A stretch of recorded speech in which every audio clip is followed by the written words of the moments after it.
क्यों इन्नी टेंशन लै रहे हो?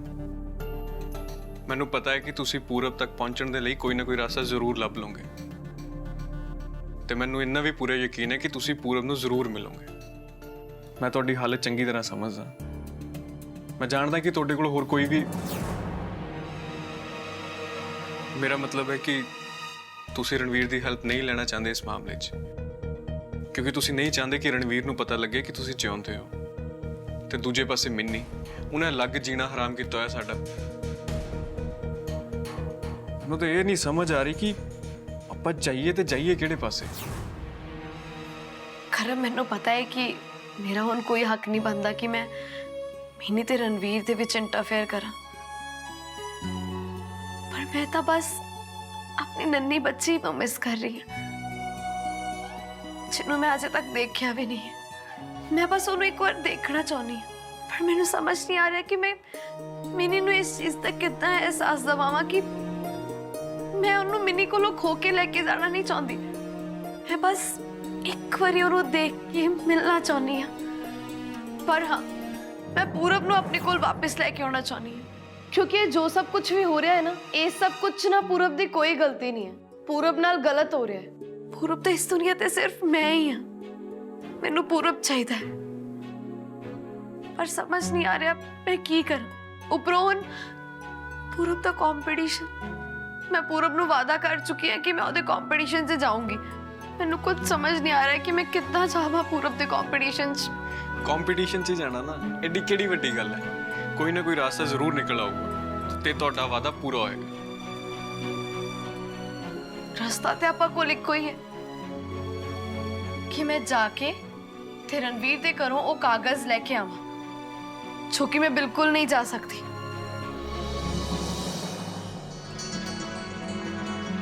मैं तेनू कहा सी ना, इस घर दी हर एक चीज देशों दी है, उन्नू हथ ना ला दी। फिर क्यों लाई है तू वो फोटो? ओ मैं चुप।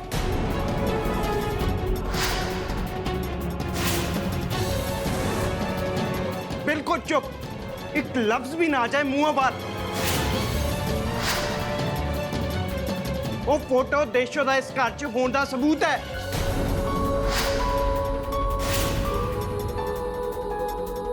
फिर क्यों लाई है तू वो फोटो? देशों मेरी जिंदगी दा अटूट हिस्सा ने, मेरी जीन दी वजह ने हो।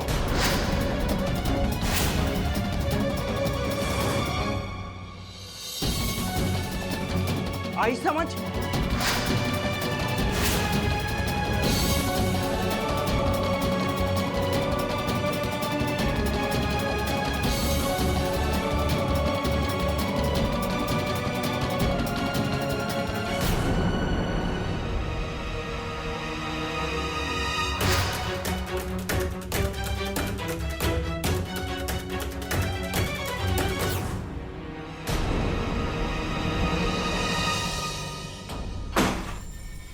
ਹੁਣ ਤੂੰ ਇੱਥੇ ਕੀ ਕਰ ਰਹੀ ਮੈਨੂੰ? ਕੀ ਕਰ ਰਹੀ ਹੈ ਤੂੰ ਇੱਥੇ? मैं तुहाडे हर सवाल का जवाब देवांगी। पहला तुसी मैनू ये दसो, आखिर मेरी गलती की है? पिछले 1 साल तो मैं तुहाडी घर वाली होने की कोशिश कर रही हूं। आखिर की गलत कर रही हूं मैं? दसो मैनू। रणवीर जी होश च आओ। देशो हुण मर चुकी है ते तुसी हुण भी देशो दे नां दी माला जप रहे हो। क्योंकि देशो मेरा प्यार है। मरी नहीं है, वो जिउंदी है मेरे अंदर। ते मैनू पूरा यकीन है कि वो एक दिन जरूर वापस आउणगे। आई समझ? यही तुहाडा यही वहम ना दूर नहीं हो रहा। देशों नू मरे हुए 1 साल तो वध हो गया ते मरे हुए लोग कदे भी वापस नहीं आ सकते। तुसी समझ क्यों नहीं रहे गल? मेरा तुहाडे नाल ब्याह होए कितना टाइम हो गया ते तुसी फिर भी मैनू अपनी घरवाली दा दर्जा नहीं दे रहे। आखिर क्यों रणवीर जी? बस एक होर लफ्ज नहीं सुनागा हुण मैं देशो बारे। एक होर लफ्ज नहीं। ते केड़े दर्जे दी गल कर रही है तू मिनी? ये तेनू चंगी तरह पता सी, ये तेरा आप दा फैसला सी इस ब्याह नू लेके।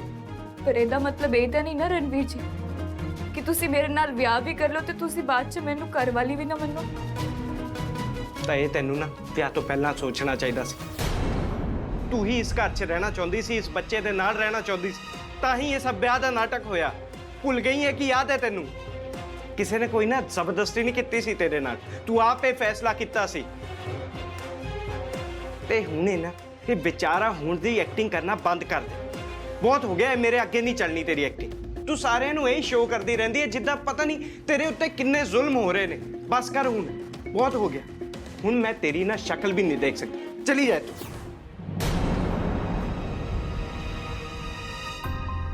ਰਣਵੀਰ ਜੀ ਮੈਂ ਬੱਚੇ ਦੀ ਮਾਂ ਤੇ ਤੁਹਾਨੂੰ ਕੀ ਲੱਗਦਾ ਹੈ ਜੋ ਤੁਸੀਂ ਮੇਰੇ ਨਾਲ ਕਰ ਰਹੇ ਹੋ ਕਿ ਇਹ ਸਭ ਸਹੀ ਹੈ ਮੇਰੇ ਨਾਲ ਕੀ ਤੁਸੀਂ ਸਾਰੇ ਨਾਲ ਸਹੀ ਕਰ ਰਹੇ ਹੋ ਪਹਿਲਾਂ ਮੈਂ ਇੱਕ ਸਰੋਗੇਟ ਮਦਰ ਸੀ ਉਹ ਤੋਂ ਬਾਅਦ मैं हुण बच्चे दी राखी कर रही हूँ बस इसीलिए मैं इस घर च रह रही हूँ और कोई था नहीं है मेरी इस घर च रणवीर जी दसो मैनू हर थां ते देशो दा नाम लिखिया होया है सब कुछ देशो दा है मेरा कुछ भी नहीं मैं इंसान नहीं हाँ मैनू दर्द नहीं होता रणवीर जी मैं भी तो बच्चे नू 9 महीने तक अपनी कुख च रखे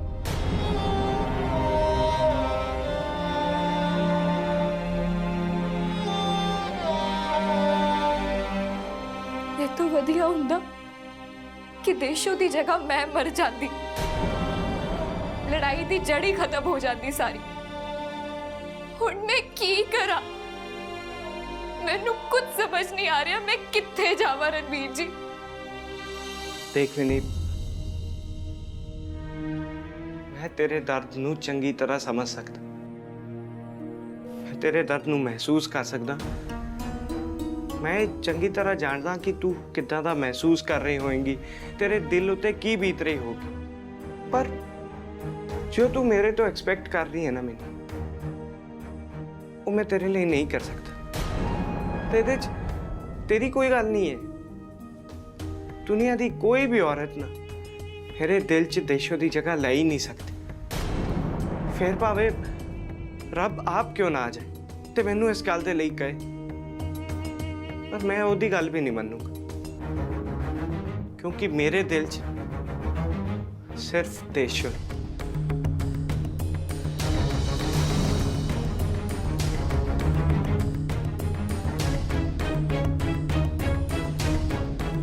यही सच्चाई है मेरी में तेरे लिए चंगा होएगा कि तू इस सच्चाई नू जल्द तो जल्द एक्सेप्ट कर ले ते मैंने जे तू इस घर नू छड़ के जाना चाहती मैनू छड़ के जाना चाहती है तो तू जा सकती मैं तेनू नहीं रोकांगा बल्कि मैं तेरे इस फैसले की रिस्पेक्ट ही करूँगा तेरा पूरा हक बनता है कि तू अपनी जिंदगी च अगे बढ़े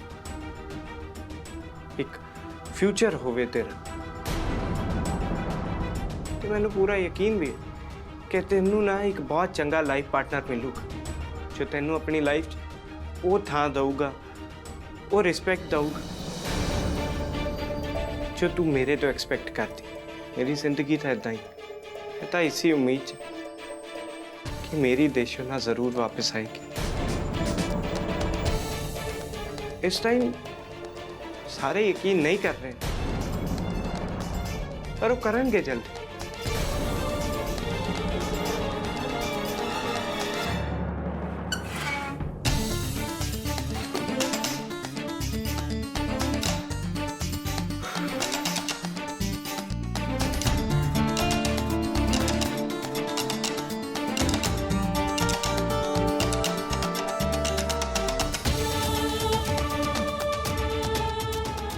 मेरी देशो जरूर वापस आएगी मैनू पूरा यकीन मैनू ऐदा धोखा नहीं दे सकता मेरे प्यार नू ऐदा धोखा नहीं दे सकता होंगे वो जरूर वापस जरूर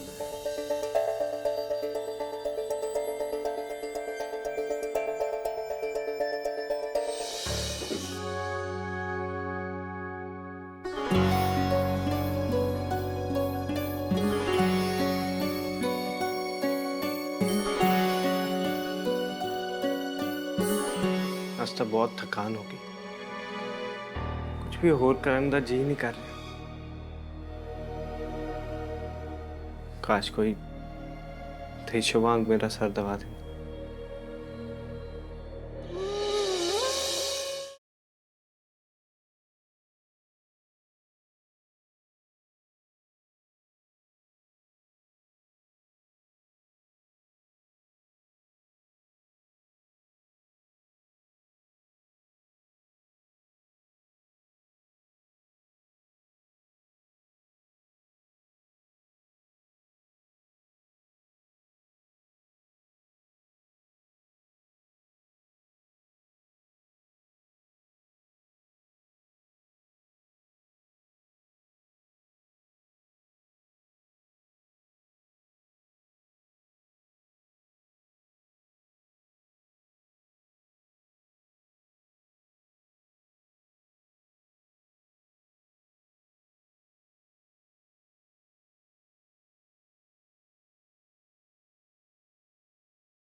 ਦੇਸ਼ੋ ਕੁਝ ਸੋਚ ਰਹੇ ਹੋ? ਤੁਸੀਂ ਕਿਉਂ ਇੰਨੀ ਟੈਨਸ਼ਨ ਲੈਂਦੇ ਹੋ? ਰੱਬ ਤੇ ਭਰੋਸਾ ਰੱਖੋ, ਤੁਹਾਡੀ ਖੋਈ ਹੋਈ ਇੱਕ ਇੱਕ ਚੀਜ਼ ਵਾਪਸ ਆਊਗੀ। ਠੀਕ ਹੈ ਫਿਰ, ਤੁਹਾਡਾ ਤਾਂ ਪਤਾ ਨਹੀਂ, ਪਰ ਮੈਨੂੰ ਬਹੁਤ ਨੀਂਦ ਆ ਰਹੀ ਹੈ। ਮੈਂ ਤਾਂ ਚੱਲਾ ਸੌਣ। Bye, good night.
ਰਣਵੀਰ ਜੀ, ਤੁਸੀਂ ਠੀਕ ਤਾਂ ਹੋ? ਕੀ ਸੋਚ ਰਹੇ ਹੋ? ਐਦਾਂ ਲੱਗ ਰਿਹਾ ਤੁਸੀਂ ਕਿਸੇ ਨੂੰ ਯਾਦ ਕਰ ਰਹੇ ਹੋ।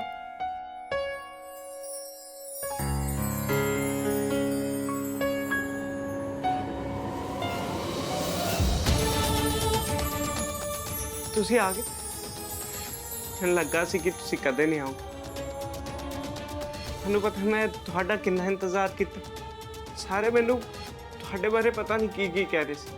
ਸਾਰੇ ਮੈਨੂੰ ਕਹਿ ਰਹੇ ਸੀ ਕਿ ਤੁਸੀਂ ਇਹੋ ਜਿਹੀ ਜਗ੍ਹਾ ਚਲੇ ਗਏ ਜਿੱਥੋਂ ਕਦੇ ਵਾਪਸ ਨਹੀਂ ਆਓਗੇ। ਦੱਸੋ ਹੁਣ ਸੱਚ ਕੀ ਹੈ? ਦੱਸੋ ਦੇਸ਼ੋ। ਰਣਵੀਰ ਜੀ, ਤੁਸੀਂ ਠੀਕ ਤਾਂ ਹੋ? ਮੈਂ ਦੇਸ਼ੋ ਨਹੀਂ, ਮੈਂ ਮਿਨੀ ਆ।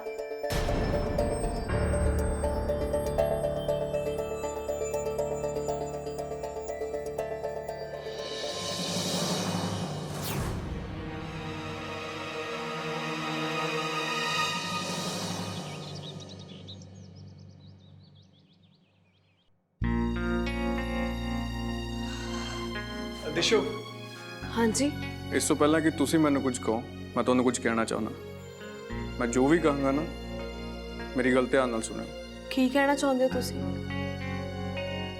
ਦੇਖੋ ਕਰਮ, ਮੈਂ ਤੁਹਾਨੂੰ ਪਹਿਲਾਂ ਹੀ ਨਹੀਂ ਦਿਸ਼ੋ, ਮੈਂ ਇਹ ਕਹਿ ਰਿਹਾ ਸੀ ਕਿ ਮੈਂ ਤੁਹਾਡੇ ਲਈ ਇੱਕ ਸਰਪ੍ਰਾਈਜ਼ ਪਲਾਨ ਕੀਤਾ ਹੈ, ਤੇ ਸਰਪ੍ਰਾਈਜ਼ ਹੈ ਆਲੂ ਦੇ ਪਰਾਂਠੇ। ਮੈਂ ਸੋਚਿਆ ਤੁਹਾਡੇ ਤੋਂ ਪਹਿਲਾਂ ਹੀ ਅੱਜ ਮੈਂ ਤੁਹਾਡੇ ਲਈ ਬ੍ਰੇਕਫਾਸਟ ਰੈਡੀ ਕਰਦਾ। ਇਹ ਸਭ ਲਈ ਤੁਹਾਡਾ ਬਹੁਤ-ਬਹੁਤ ਸ਼ੁਕਰੀਆ। ਪਰ ਕਰਮ, ਮੈਂ ਤੁਹਾਡੇ ਨਾਲ ਨਾ ਇੱਕ ਬਹੁਤ ਜ਼ਰੂਰੀ ਗੱਲ ਕਰਨੀ ਸੀ। ਦੇਖੋ, ਸਾਡੇ ਕੋਲ ਟਾਈਮ ਬਹੁਤ ਘੱਟ ਹੈ। ਮੈਨੂੰ ਕਿਸੇ ਵੀ ਹਾਲਤ 'ਚ ਜਲਦੀ ਤੋਂ ਜਲਦੀ ਕਾਗਜ਼ਾਤ ਤਿਆਰ ਕਰਨੇ ਪੈਣਗੇ ਤਾਂ ਕਿ ਮੈਂ ਪੂਰਬ ਨੂੰ ਮਿਲ ਸਕਾਂ। ਇਸ ਤਰ੍ਹਾਂ ਅਸੀਂ ਹੱਥ ਤੇ ਹੱਥ ਰੱਖ ਕੇ ਨਹੀਂ ਬੈਠ ਸਕਦੇ। ਇੱਕ ਮਿੰਟ ਰੁਕੋ, ਤੁਸੀਂ ਮੈਨੂੰ ਥੋੜਾ ਜਿਹਾ ਟਾਈਮ ਦਿਓ। ਤੁਹਾਨੂੰ ਤਾਂ ਪਤਾ ਹੀ ਹੈ ਕਿ ਖਾਲੀ ਪੇਟ ਮੇਰੇ ਦਿਮਾਗ ਦੀ ਬੱਤੀ ਨਹੀਂ ਜਲਦੀ। ਮੈਂ ਸੋਚਦਾ ਕੁਝ ਇਸ ਬਾਰੇ। ਟਾਈਮ ਹੀ ਤੇ ਹੈ ਨਹੀਂ ਕਰਮ ਸਾਡੇ ਕੋਲ। ਸਾਨੂੰ ਕੁਝ ਨਾ ਕੁਝ ਕਰਕੇ ਜਲਦੀ ਕੁਝ ਸੋਚਣਾ ਪਏਗਾ ਜਿਹਦੇ ਨਾਲ ਇਹ ਸਭ ਕੁਝ ਹੋ ਸਕੇ ਤੇ ਮੈਂ ਪੂਰਬ ਨੂੰ ਮਿਲ ਸਕਾਂ। ਦਿਸ਼ੋ, ਅਗਰ ਤੁਸੀਂ ਦਫ਼ਤਰ ਜਾ ਕੇ ਕਿਆ ਆਪ ਨਹੀਂ ਆਪਣਾ ਕਾਗਜ਼ ਲੈ ਸਕਦੇ? ਮੇਰਾ ਮਤਲਬ ਹੈ ਕੁਝ ਬੰਦੇ ਨਾਲ ਲੈ ਜਾਓ ਗਵਾਹੀ ਦੇ ਤੌਰ ਤੇ, ਜਿਵੇਂ ਕੋਈ ਤੁਹਾਡਾ ਰਿਸ਼ਤੇਦਾਰ ਹੋਏਗਾ, ਤੁਹਾਡਾ ਦੋਸਤ ਹੋ ਗਿਆ, ਕੋਈ ਆਂਢੀ ਗੁਆਂਢੀ ਜਿਹੜਾ ਤੁਹਾਡੇ ਇਸ ਮਾਮਲੇ 'ਚ ਕੋਈ ਮਦਦ ਕਰ ਸਕੇ। ਕਰਮ ਜੀ, ਉਹਨਾਂ ਨੇ ਰਣਵੀਰ ਨੂੰ ਦੱਸਤਾ ਤੇ ਦੇਖੋ, ਮੈਨੂੰ ਨਾ 2 ਜਾਣਿਆਂ ਨੂੰ ਮਿਲਣਾ ਪਏਗਾ, ਉਹਨਾਂ ਨਾਲ ਗੱਲ ਕਰਨੀ ਪਏਗੀ। ਉਹ ਮੇਰੀ ਮਦਦ ਕਰ ਸਕਦੇ। ਨਾਲੇ ਨਾ ਮੈਨੂੰ ਕੁਝ ਪੁਰਾਣੀਆਂ ਤਸਵੀਰਾਂ ਇਕੱਠੀਆਂ ਕਰਨੀਆਂ ਪੈਣਗੀਆਂ ਜੋ ਮੈਂ ਡਾਕੂਮੈਂਟਸ ਦੇ ਨਾਲ ਅਟੈਚ ਕਰ ਸਕਾਂ। ਬਿਲਕੁਲ ਸਹੀ ਕਹਿ ਰਹੇ ਹੋ ਤੁਸੀਂ, ਸਹੀ ਸੋਚ ਰਹੇ ਹੋ, ਸਹੀ ਟਰੈਕ ਤੇ। ਥੋੜਾ ਹੋਰ ਸੋਚੋ ਦੇਸ਼ੋ, ਹੋਰ ਕੀ ਕਰ ਸਕਦੇ ਹਾਂ ਆਪਾਂ? ਮੈਨੂੰ ਮੇਰੇ ਕਾਗਜ਼ ਨਾ ਰਣਵੀਰ ਦੇ ਘਰੋਂ ਮਿਲਣਗੇ। ਮਤਲਬ ਰਣਵੀਰ ਘਰ ਜਾ ਕੇ ਨਾ ਮੈਨੂੰ ਜਿਹੜੇ ਸਬੂਤ ਵੀ ਚਾਹੀਦੇ ਨੇ ਨਾ, ਉਹ ਸਾਰੇ ਸਬੂਤ ਮੈਂ ਲੈ ਸਕਦੀ ਹਾਂ ਆਰਾਮ ਦੇ ਨਾਲ। ਸੋ ਇਸ ਲਈ ਮੈਨੂੰ ਰਣਵੀਰ ਦੇ ਘਰ ਜਾਣਾ ਪਏਗਾ। ਚਲੋ ਮੰਨ ਵੀ ਲੈਂਦੇ ਆ ਕਿ ਤੁਹਾਨੂੰ ਲੱਗਦਾ ਹੈ ਕਿ ਰਣਵੀਰ ਨੇ ਤੁਹਾਡੇ ਹੁਣ ਤੱਕ ਉਹ ਸਾਰੇ ਸਬੂਤ ਸਾਂਭ ਕੇ ਰੱਖੇ ਹੋਣਗੇ। ਚਲੋ ਮੰਨ ਵੀ ਲੈਂਦੇ ਆ ਕਿ ਰਣਵੀਰ ਨੇ ਤੁਹਾਡੇ ਕਾਗਜ਼ ਸਾਂਭੇ ਆ, ਪਰ ਉਹ ਕਾਗਜ਼ ਰੱਖੇ ਕਿੱਥੇ ਆ, ਇਹ ਗੱਲ ਕਿਵੇਂ ਪਤਾ ਲੱਗੂਗੀ? ਕਰਮ ਰਣਵੀਰ ਨਾ ਆਪਣੇ ਸਾਰੇ ਇੰਪੋਰਟੈਂਟ ਡਾਕੂਮੈਂਟਸ ਨਾ ਆਪਣੇ ਡਰਾਅਰ 'ਚ ਰੱਖਦੇ ਨੇ ਤੇ ਮੈਨੂੰ ਪੂਰਾ ਭਰੋਸਾ ਹੈ ਕਿ ਉਹਨਾਂ ਨੇ ਮੇਰੇ ਡਾਕੂਮੈਂਟਸ ਵੀ ਨਾ ਆਪਣੇ ਡਰਾਅਰ 'ਚ ਰੱਖੇ ਹੋਣਗੇ। ਬਸ ਹੁਣ ਕਿਸੇ ਤਰ੍ਹਾਂ ਨਾ ਮੈਂ ਉਸ ਡਰਾਅਰ ਤੱਕ ਪਹੁੰਚਣਾ ਹੈ।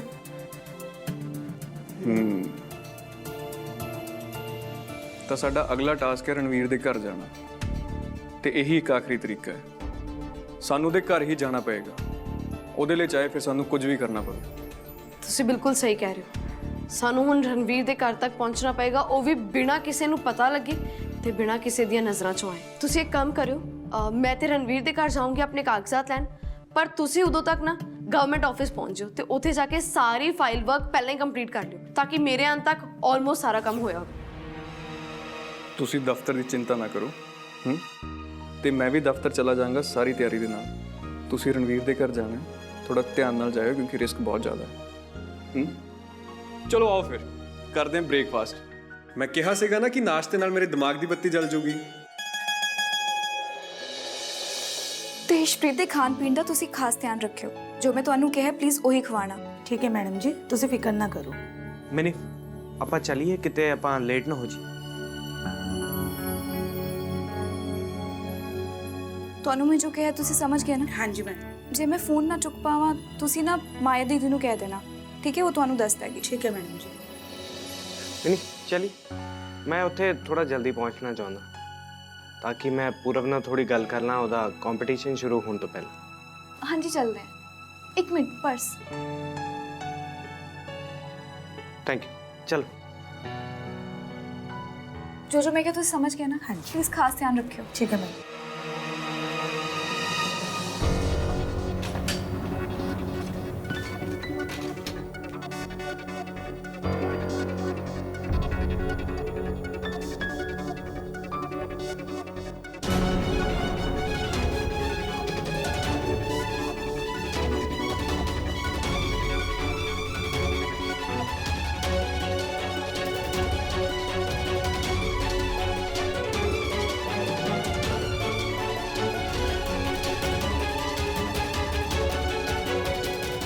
ਤੈਨੂੰ ਏਦਾਂ ਅਜੀਬ ਜਿਹਾ ਕਿਉਂ ਲੱਗ ਰਿਹਾ? ਜਿੱਦਾਂ ਤੇਸ਼ੂ ਮੇਰੇ ਨੇੜੇ ਤੇੜੇ ਹੀ ਨੇ।